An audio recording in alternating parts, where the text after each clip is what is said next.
சென்னையில் நடைபெற்ற துடுப்பு படகு போட்டியில் பொருளாதாரத்தில் பின்தங்கிய ஏழை மாணவிகளுக்கும் பயிற்சி அளித்து பங்கேற்க வைத்துள்ளது அனைவரின் கவனத்தையும் ஈர்த்துள்ளது.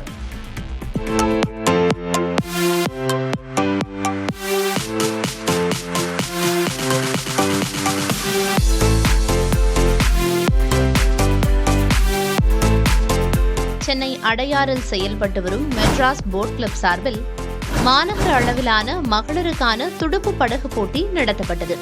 25க்கும் மேற்பட்ட மாணவிகள் மற்றும் இளம் பெண்கள் பங்கேற்ற இந்த போட்டிகள் வயது அடிப்படையில் 9 பிரிவுகளாக நடத்தப்பட்டன.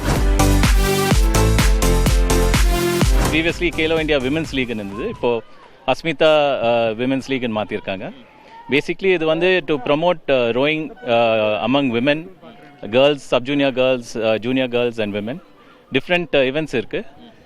It gives them a chance to எப்படி ரேசிங் எக்ஸ்பீரியன்ஸ் வரதுக்காக ரொம்ப ஹெல்ப்ஃபுல்லா இருக்கு. பொருளாதாரத்தில் பின்தங்கிய 15 மாணவிகளுக்கு தனியார் நிறுவனத்தின் பங்களிப்புடன் சேர்த்து மெட்ராஸ் போட் கிளப் கடந்த 5 மாதங்களாக இலவசமாக பயிற்சி அளித்து வந்த நிலையில் அதில் 12 மாணவிகள் இப்போட்டியில் கலந்து கொண்டனர். 12 மாணவிகளில் 8 பேர் பதக்கங்களையும் வென்று அசத்தினர். ரீசெண்டாக இப்போ போன வருஷம் ஒரு 8 மாதமாக ஒரு தனியார் நிறுவனத்தோட நாங்கள் வந்து ஒரு சிஎஸ்ஆர் ப்ரோக்ராம் ஸ்டார்ட் பண்ணி அதில் ஒரு 15-20 பசங்களுக்கு ட்ரைனிங் கொடுத்துருக்கோம். அதில் ஒரு 15 கேர்ள்ஸு ஒரு 5-6 பாய்ஸுக்கு இந்த ட்ரைனிங் போயிட்டுருக்கு. அவங்களும் ஸ்டார்ட் பண்ணியிருக்காங்க. இப்போ இந்த அஸ்மிதா லீக் கேர்ள்ஸுக்காக இருக்கிறதுனால அந்த 15 பசங்களும் வந்து இங்கே இந்த பார்ட்டிசிபேட் பண்ணியிருக்காங்க. இது எனக்கு ஸ்போர்ட்ஸ் வந்து சின்ன வயசுலேருந்தே நான் பிடிக்கும். இப்போ எனக்கு ஸ்விம்மிங்னா ரொம்ப பிடிக்கும். வாட்டர் ஸ்போர்ட்ஸ்னாலே ரொம்ப ரொம்ப பிடிக்கும். ஸோ வந்து ஸ்விம் டெஸ்ட் பாஸ் பண்ணுறதுக்கு இந்த மாதிரி பண்ணுறதுக்கு நான் வந்து ஒரு மிகப்பெரிய வாய்ப்பு, பிக் சான்ஸ் இது.